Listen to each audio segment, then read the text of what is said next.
50,000 বছরের রাস্তা হবে, যার যার কবর থেকে হাসরের মাঠ। ফুলচেরাতে পুল হবে 30,000 বছরের রাস্তা। আমার উম্মত গুলো কিভাবে রে পায়ে হেঁটে তারা অতিক্রম করবে?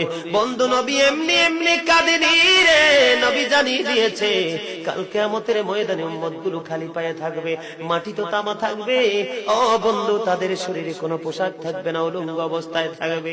এমন মা আয়েশা প্রশ্ন করলো, গো প্রাণের নবী, জানতে মনে চায় নবী গো, এই যে আপনার উম্মত গুলো উলঙ্গ অবস্থায় খালি পায়ে সবাই থাকবে গো নবী, তারা কি নারী পুরুষ একসাথে? কয় হ্যাঁ, নারী পুরুষ একসাথে।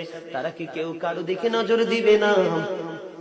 এবার আমার নবী বলেছে, আয়েশা রে, কেমন করে নজর দেবে রে আয়েশা?